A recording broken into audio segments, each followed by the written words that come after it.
Welcome to Stories After Midnight. Today we're going to be reading part 2 of our Camp Redwood series.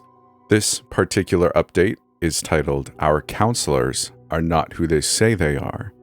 I really hope you're enjoying this series so far. If you are, let me know down in the comments below, and a huge shout out to my patrons for helping make this episode possible. Let's get started.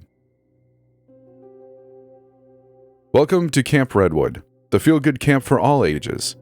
We toast marshmallows around the fire, tell spooky ghost stories, and hide in random secret military bunkers under the campgrounds, because something is here with us. Camp Redwood is the perfect place for a summer getaway where we start every day with a Camp Redwood smile, where our counselors disappear every 5 minutes and our campers disembowel us for funsies. Did I forget to mention our littles aren't actually 8 years old but fully grown adults? We hope you enjoy your damn stay. We are also not responsible for any counselors revealing they are not who they said they are and are not who they appear to be. So, there's a lot to tell you and not a lot of time to tell it. Right now, I suppose you could say we are under lockdown, if that is the word. I want to go over the last several days to get you up to date. That's all I can do right now. I can hope and pray the thing with Teddy's voice does not get in here, and once again cry out for help that I know is not coming. Not from the authorities, at least. But hey, if any of you fancy coming to rescue us, we're in the middle of the Canadian wilderness. The closest rest stop is maybe 3 damn hours away, so have fun. Has it really been almost a week since I posted? Well, we're still here. And surprise, surprise, help is not coming, so please excuse the salt. I am 17 years old and I have been abandoned by the adults who are supposed to be looking after us. Who were supposed to act under protocol if something like this happened. I know they were waiting for it. There are specific guidelines on an emergency evacuation for counselors if this ever happened. But then the little craps took over before we could do anything. I guess I'll start by letting you know that there are 2 of us left. 3 if we count Rowan, but I'm not. What I thought was going to be a quiet summer getaway with kids my age has turned into a nightmare. For one, we have been cornered inside the head counselor's underground secret bunker.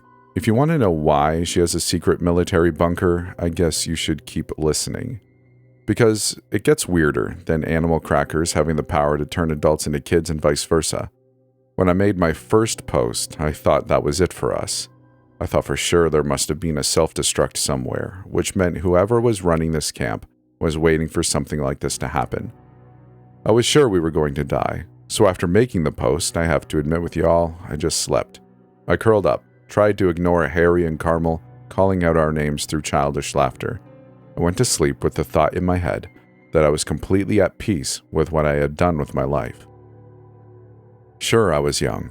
17 years old is too young to be ripped apart by littles who are, in fact, grown adults. But as I was falling into slumber and allowing myself to fall, with my head resting in my lap, my head turned towards a separate pile of files on the other side of the room. I realized I really wanted to know how this was possible. There was so much I needed to know. Why did 8-year-old Eleanor Summers have a file where her birthday dated back to 1979? Why had supposedly innocent sugary snacks turned our adorable littles into mini psychopaths? These kids were not kids somehow. But how? How is that even possible? Could it be that the files were wrong? 1979 was definitely 45. But Eleanor Summers couldn't be 45 years old. I knew what 45 looked like. I knew that they thought like. They spent half of their time on Facebook laughing at outdated memes, and the other half, I don't know, working. They have jobs. They're happily married with kids, maybe soon grandkids. That was not Eleanor Summers, because Eleanor Summers was most definitely 8 years old. I had played several rounds of Teddy Bear's Picnic and spent hours reassuring her that Harry's ghost stories were in fact not real.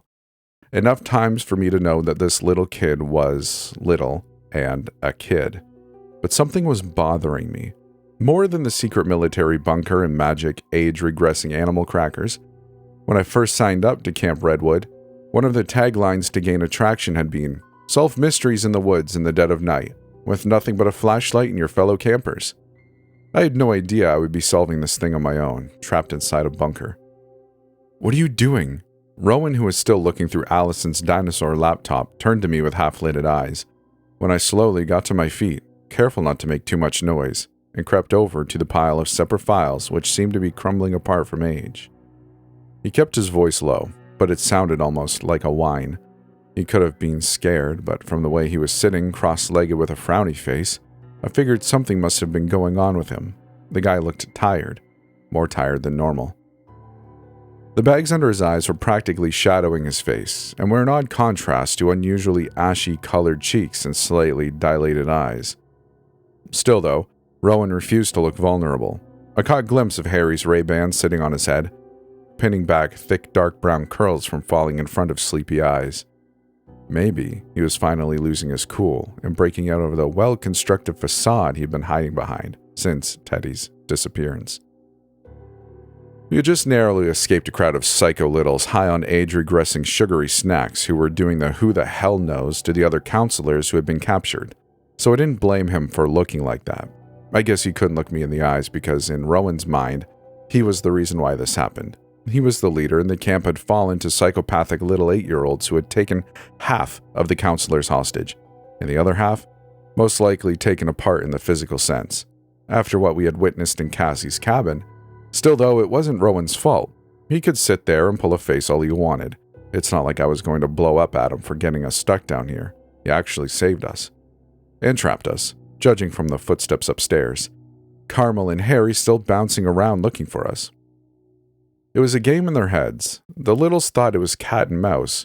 Harry and Carmel were the oblivious cats prowling while we were the mice, hoping to God we weren't caught and eaten. Ignoring Rowan, I glimpsed what looked like a box full of DVDs, all of which were labeled with dates and names. I saw familiar ones, my heart racing into my throat. Phoebe, Eli, Cassandra. Each DVD had one of the kids' names scribbled on the front, as well as a date. I found Eleanor's right at the back of the box. Eleanor Summers. 08/05, 2021, p.m. Before I could hesitate and think what I was doing, I slid the DVD into the portable player attached to the MacBook. Rowan, to my surprise, didn't move, but he did make an acknowledging noise when the screen flickered to what looked like video footage. Peering at the screen, I found myself staring at a small white room. There was no door, only a wooden desk and a chair, and sitting on it was a middle-aged woman with dark blonde curls tied into a strict ponytail. She was wearing what looked like a prison jumpsuit. Her eyes were eerily glued to the camera, unblinking. Her wrists were cuffed in front of her. Though, from the look on her face, she saw the restraints as a game. Her eyes lit up with intrigue, and I could practically see the cogs in her mind starting to turn as she struggled with them. As soon as I saw this woman, I felt all of my nerve endings set alight. I wanted to turn the screen off or look away, but once I was looking at the screen, I couldn't bring myself to tear my eyes away.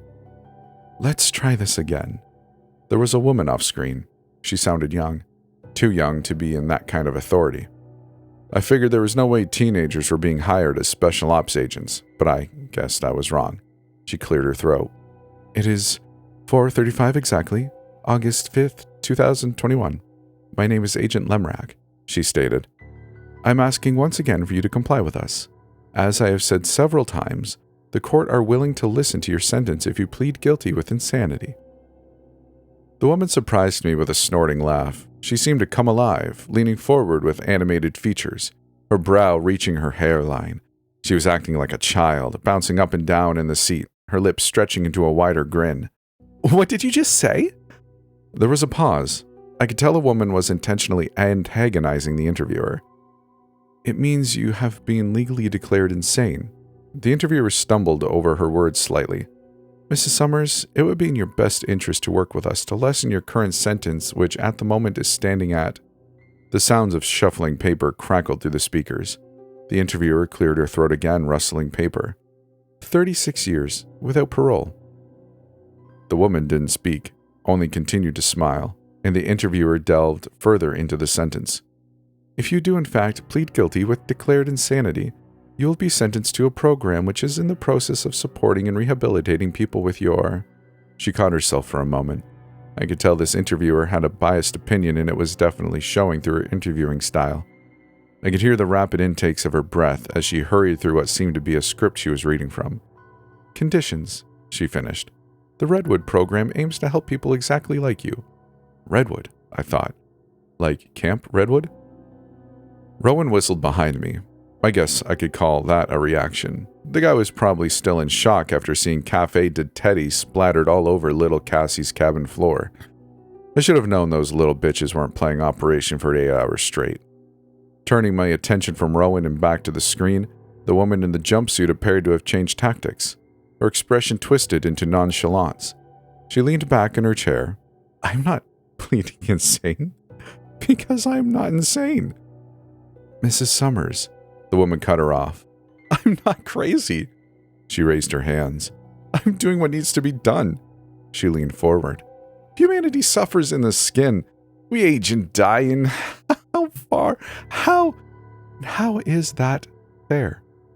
What if we want to see the next millennium? And the next 2 millennia after that, why should our bodies dictate our lifespan? Why should we sit here and wait to rot and wither and die when we have the intelligence and mindset to do it? If nobody else is willing to throw ethics aside to take a step forward in human evolution, I should do it myself. She folded her arms across her chest, again like a child. I did what was to be done. Dr. Summers. The interviewer's tone grew stiff.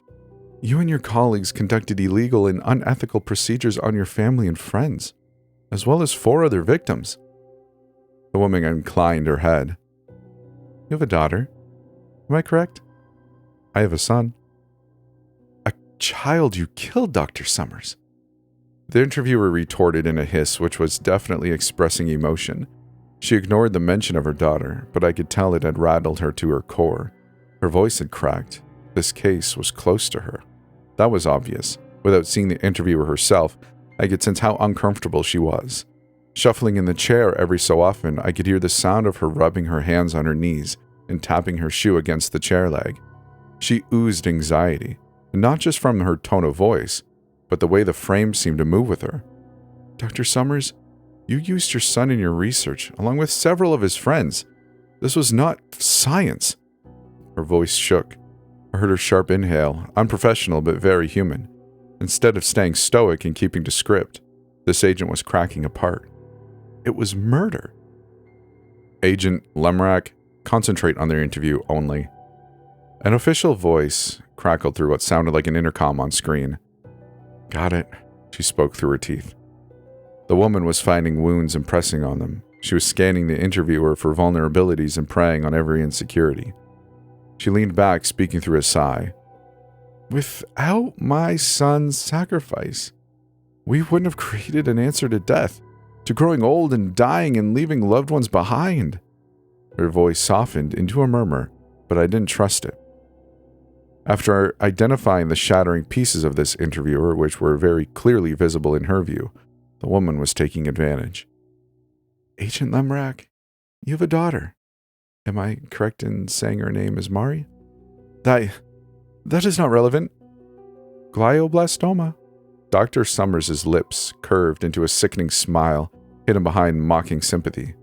A sickness of the brain which, unfortunately, I cannot fix. If your daughter's brain was in my hands, I would try. However, not even a brand new body would help her. One which would never age or grow sick. And for that, I am deeply, deeply sorry. She reached her cuffed hands forwards. My condolences, Agent Lemrak. Honestly, I have to hand it to you. You are incredibly brave for coming here today and talking to me while abandoning your sick child. She shook her head. Your daughter's dying of an incurable illness, suffering inside fragile skin which will break and fall apart and be unable to keep her standing for much longer. Well, my son will live on forever.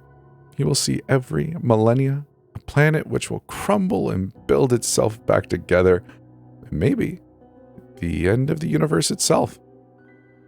There was a twitch in her expression and a glitter in her eye I did not recognize. Insanity. She was purely insane. I was seeing the pure of it. The depraved and disgusting gleam in eyes empty of remorse and regret. The woman did not care what she had done. I could tell from the look on her face. If she had the chance, she would do this again, but there was no way they were trying to say her cruelty and complete disregard for her son's life was due to insanity. "You are sick, Dr. Summers," the interviewer said after a moment of gathering herself. The woman shook her head with a chuckle. "I told you, I'm not sick. Sick in the head." The interviewer's voice exploded through the speakers in a shriek, a terrified cry she'd been trying to hold in. I finally saw her, or at least the back of her. She was a young woman with light blonde hair falling loose on her shoulders. She was trembling. Slamming her hands down on the table, she screamed at the orange jumpsuit woman. "You are psychologically messed up in the head. You psycho bitch, that is my sister." She spoke through strangled sobs rattling her whole body. "Mari is my little sister. She is not my child." Her breaths were strangled and harbored. I noticed figures looming in the background, but she was continuing. "You killed your own son," she spat. "You are not legally insane. You are sick," she shrieked. "You planned and put this together. You sit there and talk about your son like he's a tool. You deserve to rot. Do you hear me?" I noticed the orange jumpsuit woman was still smiling, satisfied with the interviewer's reaction. Her words were spoken in a vicious poison as she leaned forward and spat directly in orange jumpsuit's face. "Agent Lemrak." Whoever her superiors were panicking. "I told you not to turn it off. I knew this was going to happen. Can we stop the demonstration, please? Human emotions present inside an Aceville soldier are too powerful." Voices were murmuring in the background, and Agent Lemrak raised her hands. "I want to stop," she choked out, her hands trembling. She spoke like she still had control over the situation and wasn't being apprehended. "I want to stop. Do you hear me?" The interviewer was crying, I realized. "Stop the recording. I can't do this. Oh God, I think I'm going to be sick." When the footage ended in a burst of static, I found myself backing away, something slimy creeping its way up my throat. The woman in the orange jumpsuit, who had murdered her son and countless others in what sounded like an attempt at playing God, was Eleanor Summers. I thought back to Teddy's corpse and the surgical precision of every organ's removal. The young interviewer had mentioned colleagues of Eleanor. Was it possible that Camp Redwood was in fact nothing more than a rehabilitation camp for murderous criminals? There was a loud bang from above, and I was torn from my thoughts. I turned to Rowan, who had been unusually quiet, and I realized why.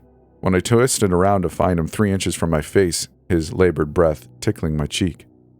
The boy jumped back with a chuckle, like me noticing him was some kind of game, before diving back into the chair. I did notice something odd, as my thoughts spiraled. Rowan couldn't sit still. Slumped in the leather spinning chair, his fingers tapped rhythm on the armrests while his feet jumped up and down.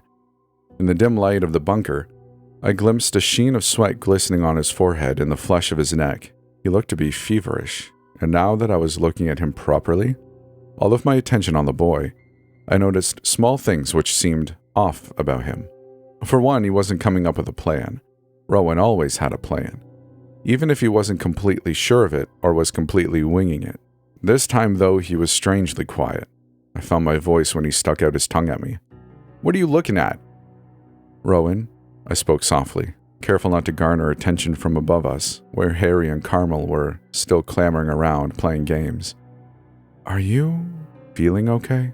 I asked, when he turned back to the laptop, manically biting his fingernails. I don't know, Josie. Am I feeling okay?" He surprised me with an uncharacteristic laugh, but I didn't know it. I knew it from earlier when he reacted to Allison's bunker, and I'd been too freaked out to realize that I was dragging along the enemy with me. Because the idiot had consumed animal crackers, I had seen him for myself earlier, pouring a pack into his mouth for a snack, which meant either the kids had intentionally dosed him with mind-altering sugary snacks, or the more likely, he could not resist those preservatives, which was the equivalent of caffeine. It's not like I could blame him when he harbored the weight of an entire camp, but come on, did he really have to sacrifice his own mind to keep himself awake? Rowan wasn't just biting his nails, he was gnawing, which he previously thought was a filthy habit. He had yelled at a camper for chewing on her nails a few days earlier. Now that I was noticing it, I couldn't stop noticing it. The boy's whole demeanor had changed, the way he was sinking into his chair instead of sitting up straight like usual. I used to call it having a stick up his ass. The boy started typing on the laptop, ignoring me, but when I watched the pattern of his fingers, he was just typing gibberish. Footsteps pounded above us, and Harry and Carmel acting as the kids' brainwashed foot soldiers. Or, more likely somehow, if the animal crackers had caused the littles, or I guess, the fully grown 40-year-old criminals to relapse in age, then maybe it was possible for the same thing to happen to us, to Rowan. I could feel myself starting to back away, but there was nowhere to run. I just slammed into a cupboard. My gaze flicked to Rowan again, who was tapping a beat on the laptop tracking pad, swaying back and forth, his eyes elsewhere before his gaze found mine. "Marco!" Harry shouted from above, giggling with Carmel. I had to guess their mental age had to be at least 8 to 10 years old, which meant I wasn't just dealing with a camp full of 40-year-old psychos. I was also dealing with mentally relapsed counselors acting like toddlers. Rowan seemed to jolt in the chair, twisting his head around, his eyes suddenly incredibly childlike and playful, and very un-Rowan. We're finding the ceiling. His mouth stretching into a smile like he was seeing butterflies. His eyes flashed to me, and I caught a twitch in his lip. I knew that look. It was the look on my 7-year-old sister who knew Mom was mad at me and wanted to make it even worse. His cheeks were starting to blossom scarlet from what must have been the overwhelming urge to laugh. Rowan pressed his lips together and held in a breath like a hamster, and the guy was messing with me, waiting for me to beat him to it by accident. Kids were ruthless, but there was something terrifying about an 18-year-old with a little kid's mind. I lifted my index to my lips, miming for him to not even try, but the boy just mimicked me, bugging out his eyes and pressing his finger to his grinning mouth. "Don't you dare," I managed to whisper. The boy was definitely playing his own game, moving in twitching movements, baiting me. When he cupped his mouth, I almost let out a cry, but then he dropped his arms with a giggle as if to say, "I'm just kidding." Slowly I turned around, grabbed the salt I'd found in Allison's cupboard and a flat can of soda. Without making too much movement, I poured a handful of salt into the can, but Rowan seemed to know exactly what I was doing, because in the time it was taking me to advance towards him with a can of salty soda, one arm shakily ready to grab hold of him and put him into a headlock, he was cupping his mouth, all logic and everything adult, everything he had been as our leader, igniting in playful eyes, leaving me the last one standing. "Polo!"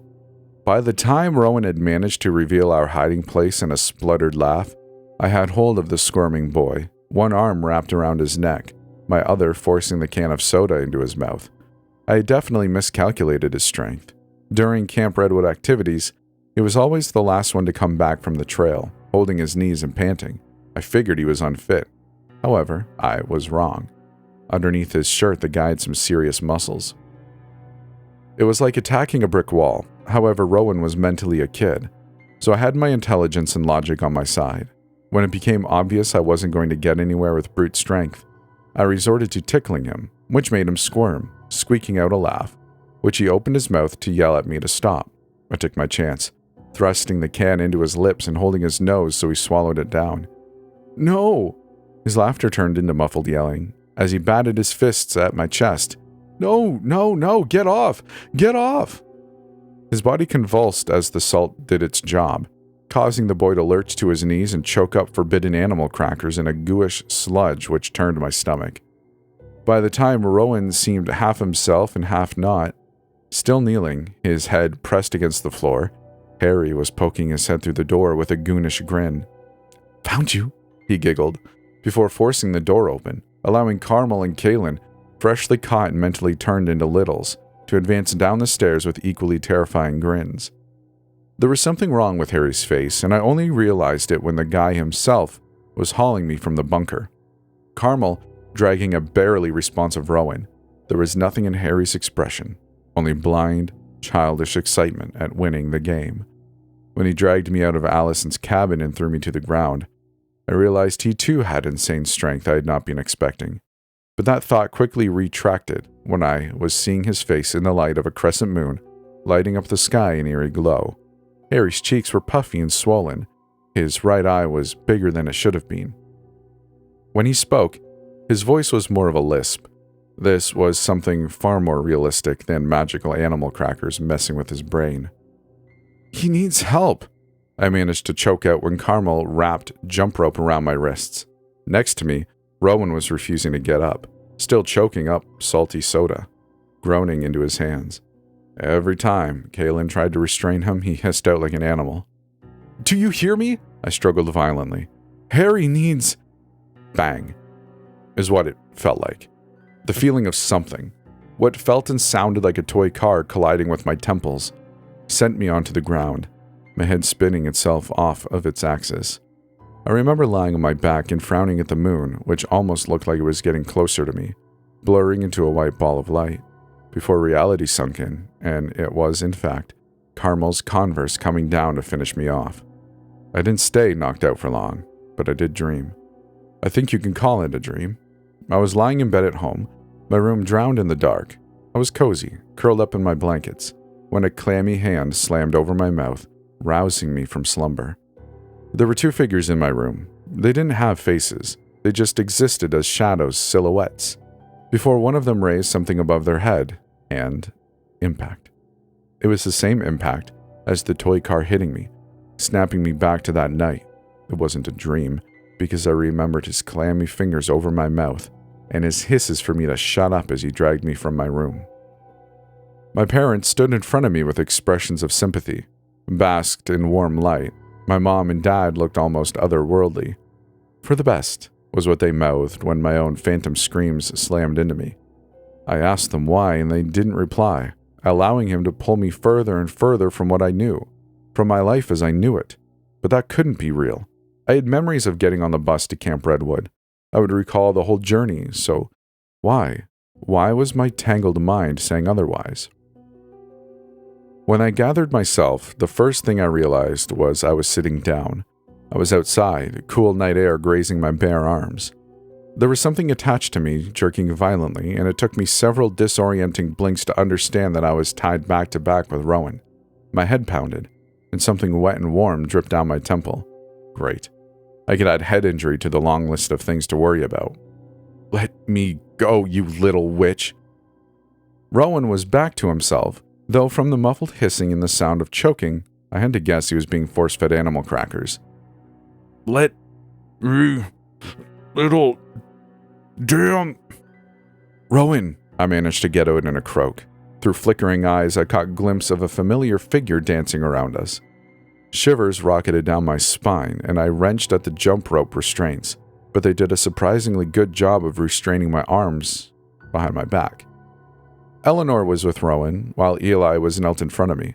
Looking at him, the boy had definitely aged in the face, and I couldn't help wondering what exactly he had done as a 40-something-year-old to be sent to this place. Josie, Rowan responded in a wail. Josie, wake the hell up. Stop swearing. Eleanor spoke with the cold tone of her actual age. Oh yeah? Rowan spluttered. To hell with you. The boy's laugh was still rough from almost vomiting his insides out from too much salt intake. I'm sorry, you were a damn boomer all along. He wriggled in his restraints, lunging forwards, which sent me backwards. Stop swearing, Rowan, was all the girl responded with calmly. Like I'm going to listen to you, he sneered. Hell. What are you going to do, huh? Bite me with your false teeth? The sound of saliva hitting skin made me wince. He was pissed. I had no doubt his completely rational anger was going to get us killed. Rowan was also somehow getting mixed up between 40 and 80, though he was unwillingly snacking on mind-bending sugary goodness. Fudge, Rowan, Eleanor spoke in a giggle. What? Say fudge. No! His hiss of pain caught me off guard. I don't know what she was doing to him, but it was hurting him. You fudging fudge! I'm going to fudge and kill you when I get out of these fudging ropes! His manic cursing became a muffled yell. Say fudge, Eleanor hummed, followed by his hiss when the palm of her hand skinned his cheek. That is a bad word. You even said so yourself, and you're my favorite counselor. He heaved out of breath. You fudge, Rowan spat. When I get out of this, I'm going to fudge and kill you, you fudging. His manic ranting morphed, once again into muffled yelling, after another fistful of animal crackers were forced into his mouth. When I risked twisting around, I could see his rebellion slowly starting to simmer out as he relaxed slightly. I wanted to yell at him to keep a clear head before cold fingers were dipping under my chin and forcing my head around where I found myself face to face with Eli. "I like you, Josie," he said, before untying me and pulling me to my feet. Now at the age of 9 or 10, he was a lot stronger. When I tried to pull away, the cruel blade of a knife grazed my gut. I caught his grin. "But we don't need you," Eli pointed to Rowan. "We just want them." I followed his pointer finger, which went from Rowan to Harry and Carmel, who were just standing there like idiots, probably awaiting the next game. Harry's face was getting redder. It looked like he was suffocating, and yet his grin was growing wider and wider, splitting his lips apart. "Rowan Atlas," Eleanor said, dragging him to his feet. Something was stapled on his forehead, which caused him to howl in pain. Hissing another strangled line of fudge, but I couldn't read what it was. "Camp leader, intelligent and problem-solving skills." Harry Carlisle. Eli nodded his head with a smile. "Quick thinker, strong-minded." "Carmel Locke." Cassie spoke behind me. She had her arms folded, a wry smile on her lips. "Smarter than she makes out, an independent learner, and can work well under pressure." Looking at these kids, I felt sick to my stomach. They were planning something, and had the intelligence of renowned scientists, which was what I gathered from the footage on the MacBook. "What?" was all I could hiss out, as Eli prodded the blade of the knife into my back, ushering me to walk. "What are you talking about?" "Duh," he spoke in a more tweeny giggle. "Like I said, Miss Jonesy, you're my favorite counselor, but we don't need you, so I'm going to use you for parts." He laughed when a shiver spiderwebbed down my spine. "See? I told you I was going to show you my collection." But what do you need them for?" Eli pressed his finger to his lips with a laugh before forcing me to face forwards. "That's a secret." When I didn't or couldn't move, he shoved me into a stumbling power walk, and I managed to turn my head quickly, making feverish eye contact with Rowan. "Rowan," I said calmly through the gutter in my throat. "Get help." If I was going to die, I needed him to get a hold of himself and somehow alert the outside world what was going on. "From whom, Josie?" he wailed back, and as I was dragged away, I could once again sense the childish undertones in his voice. I had no choice but to obey Eli's orders, if I didn't want a knife in my back. He took me to the main lunch cabin, which, when I set foot inside, almost sent me to my knees. Something lurched inside me, and I was screaming with no voice, staggering backwards, only to be shoved onto my face. In front of me was what had been the lunch hall, fully converted into the beginning of a laboratory. What had been cafeteria tables were fashioned into makeshift gurneys and beds, and I was looking at all of the missing counselors. Yuri and Noah had been skinned completely, their faces laid out on a makeshift surgical table. Joey had been ripped open, his heart and brain removed, a glittering metallic substance creeping its way across his forehead. It was then when I remembered Eleanor Summers' words. She wanted to prevent death and preserve the human mind. Looking at what was in front of me, this was the start of it. There was equipment I had never seen before. Lily's body was empty, carved out completely, tubes forced inside her. When I glimpsed her fingers move and begin to ball into a fist, I saw red. The exit was so close, and yet damn Eli wielded his knife. I think that is when part of me gave up. My brain just stopped. It short-circuited. Seeing my friends murdered and yet somehow being kept alive through playing God, my body slumped to the ground. I was numb. Completely numb. I'm not sure what would have happened if those bloody saws and instruments which had been used on my friends were used on me too. Luckily, that did not happen. Before Eli could get his slimy hands on me, he crumpled to the ground in an almost cartoon-like fashion, and standing over me was Harry, who was looking better, when he grasped hold of me and helped me up. I only had one word, out, and he was nodding, his eyes glistening as he drunk in our friend's fate. "How?" I managed to sputter out. When he made it out of the cabin, ducking behind a tree, Harry turned to me, motioning for me to shut up. There was a group of now 10 to 11-year-olds already running around, searching for what I guessed was him.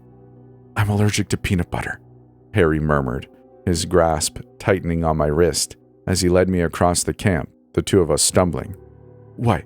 And you just magically healed? He didn't respond to that, which bothered me. The bunker's our best shot, I hissed out. I think we can get in contact with someone down there. I paused, unable to stop myself. What makes you so important? Dunno, maybe I'm their favorite? When we found Allison's cabin, which was more of a safe house, an exposed safe house, I found Rowan sitting on the wooden porch with his legs swinging over the side. Rowan! Harry groaned. I found it hard to believe their roles had been switched. Now he was the one yelling at the camp leader. I told you to stay inside. He ushered the boy inside, before barricading the door with some hefty-looking equipment. I could tell from the grin on his face that our so-called leader was once again no longer himself. I had to bite back a groan. You're kidding, I said, pointing to Rowan, who buried his head in his knees and blew a raspberry. Does he look and act like our leader now? It's Rowan, Josie. He's a liability. He's our friend. Wouldn't Rowan do the same? Yes, he would, but he would also realize we were a lost cause. Gag him with something, I said. If he makes any more noise, we're dumping him. He's a kid. Just the mind of one. I don't know how animal crackers worked, but this age seemed to be progressively younger. This time he just sat with wide eyes watching us. Harry almost tore apart the place looking for means of communication, before an old-fashioned ringing sound made me jump. What was that? Harry turned to me with his lip curled. How am I supposed to know? I hissed. Keep looking. But when I ducked under the table, my hands crawled under the desk, finding a wire, and attached to that an ancient-looking phone which looked straight out of the 1940s movie, a bright green rotary phone. Hesitantly, I answered it, lifting the phone to my ear. Hello? Did you awaken the subjects, Agent Salta? The voice on the other end was a woman, an oldish-sounding woman with the tinge of a British accent. What? I shot a look at Harry before shaking my head. No, my name is Josie Greenfield. We're at Camp Redwood and we need help. The woman paused. Where's Agent Salta? She cleared her throat. This line is reserved for communication with agents only. I don't know who the hell you're talking about, I squeaked out. My name is Josie. Whatever is happening here, we need help. Josie, did you awaken the subjects? I paused after a moment, shooting Harry a look when he tried to take the phone off of me. Yes. And our agents are unavailable? I don't understand. When a health and safety breach is activated, our agents are awakened to deal with the project's spearhead subjects, if they were to ever go rogue, or become conscious enough to think. Josie, can you tell me what is in front of you? Describe it to me. I held my breath. Next to the hidden phone under the desk was what looked like mismatched wires, all of which had been severed. I lowered myself slowly, poking at a mess. Wires?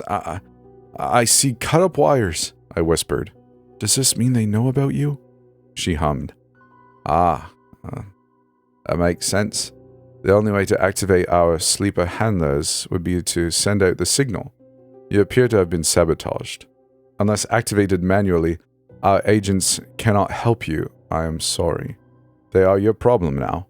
The woman paused. If I were you, I would hope and pray they have not sabotaged the self-destruct. If you find that, then you may be able to save yourselves and find peace. She cleared her throat. Thank you for your service, Josie Greenfield. Wait! I managed to get out. Wait! No! You can't just leave us! We need help! I found myself yelling at nothing when the phone went dead. The dull tone of the dead ringtone was clanging in my ears before footsteps from up above. Screw this! Harry picked up a lead pipe. They're still little kids, right? I mean, their head must be partly kids, so let's beat their damn heads in. He noticed something then, starting forwards towards the mess of files I had left earlier. Harry knelt on the ground and picked up Eli's file, his eyes wide. But he wasn't staring at the dates confirming the little boy's age. Instead, Harry pointed at the bottom of the file. I don't want to freak you out, Josie, he whispered. Initially, I didn't know what he was trying to show before I glimpsed notes scrawled at the bottom of the file, followed by a signature. But I'm pretty sure that this is my writing. Harry was right. I pulled the paperwork off of him, flicking through each file before turning my eyes to him.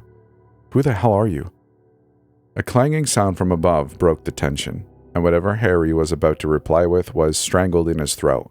He slammed a hand over his mouth. Guys? The voice twisted me up inside, threatening to release a shriek from my mouth I had managed to clamp shut. Teddy. Are you down here? His voice was strained and had an odd tone to it. I can't see you. Can someone please tell me what the hell is going on? It's been a blur of a week, and we've managed to stay down here, surviving off of Allison's rations. Rowan isn't getting any better. He seems to have stopped mentally de-aging at the age of maybe 6.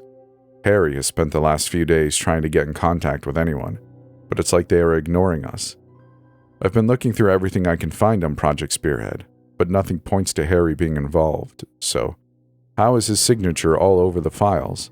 How is it possible that 2 friends I thought I knew several days ago are now complete strangers? Teddy keeps coming back. He's crying out to us. I think he's in pain. My God, I can't stand this anymore. Please, Camp Redwood needs help. And that's the end of this part. I really hope you enjoyed it. Let me know how you're enjoying this series so far, if you've been following along. Or if you're some weirdo that likes to start halfway through. That's cool too. Let me know in the comments below or wherever else you can leave your comments and your thoughts. And I'd like to encourage you to like the videos so that these stories can reach others, and subscribe for more, because it's always great to have more people around to talk to. If you'd like to support the channel even more, do consider joining the Patreon. There's, little goodies there, like a podcast that has 4 episodes and early access. And if you'd like to join our Discord, well, we have that too. It's a pretty fun and chill place. It won't take up too much of your time, but I just appreciate you for listening. Thank you very much for being here. Your support and views and all that stuff definitely does mean the most. So thank you once again. We'll see you in the next one.